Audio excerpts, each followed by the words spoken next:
Glaubst du, dass die Berliner U-Bahn nur eine U-Bahn ist? Hast du jemals das Geheimnis gehört, das sich hinter diesen grauen Betonwänden verbirgt? Am Ende dieses Videos wirst du erfahren, wovor Politiker mehr Angst hatten als vor einer Rakete. Und zuerst wirst du lachen und danach erschaudern. Du kennst nur das Berlin über der Erde. Was unter Berlin passiert ist, werde ich dir erzählen. Stell dir vor, es ist das Jahr 1965.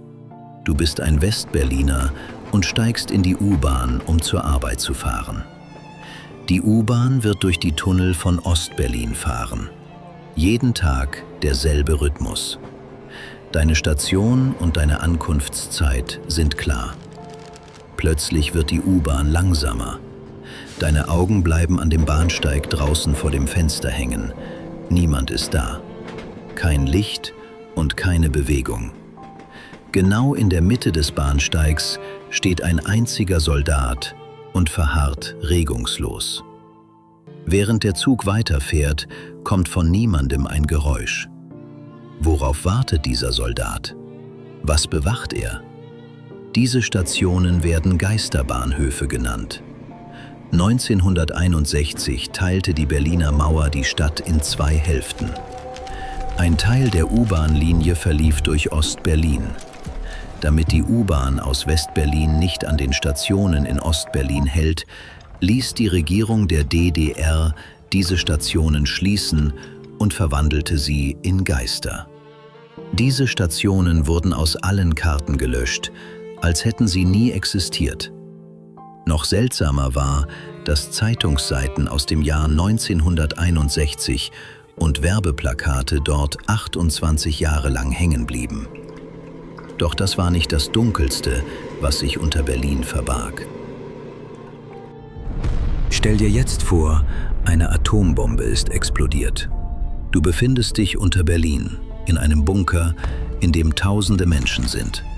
Der Strom ist ausgefallen, du kannst deine Hand vor Augen nicht sehen.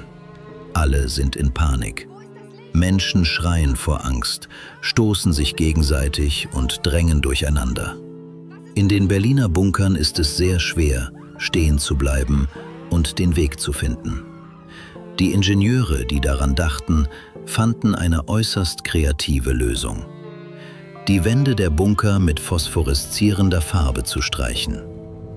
Wenn die phosphoreszierende Farbe im Dunkeln leuchtet, kannst du im Bunker die Ausgänge finden, ohne andere zu zerdrücken. Aber es gibt ein Problem.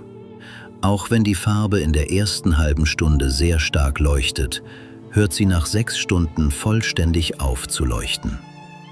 Die Silhouetten und Atemzüge der Menschen vermischen sich miteinander. Kein Licht bedeutet keine Kontrolle.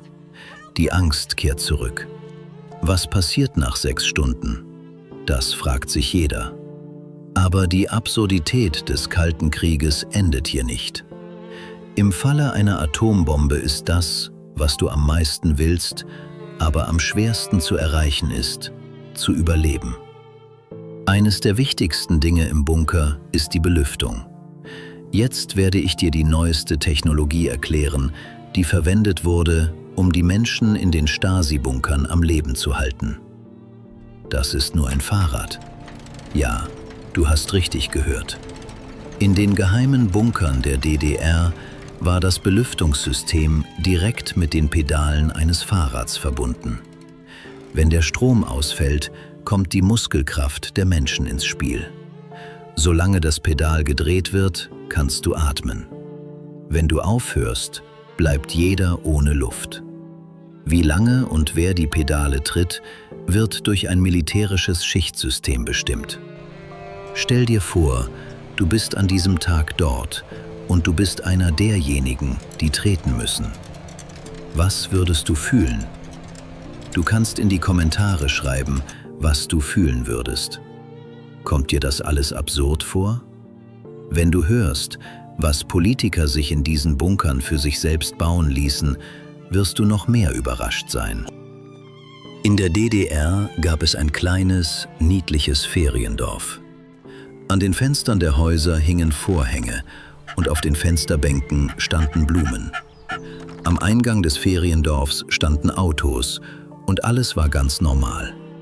Das war das, was du an der Oberfläche sehen konntest. Aber was befand sich darunter? Ein riesiger Bunker.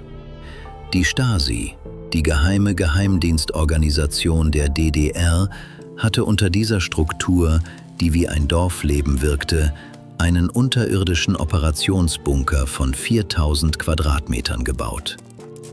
Die Hunde, die oben auf dem Gelände patrouillierten, sahen so aus, als würden sie die Urlauber schützen, aber in Wirklichkeit bewachten sie die Staatsgeheimnisse, die unter der Erde schliefen.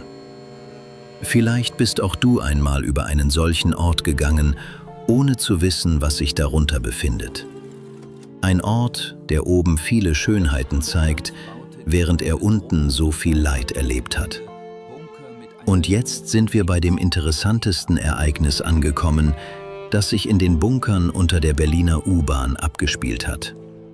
So beängstigend die falschen Feriendörfer der Stasi auch waren, gab es Menschen, die selbst angesichts der Möglichkeit des Weltuntergangs nicht auf ihr gepflegtes Aussehen verzichten wollten.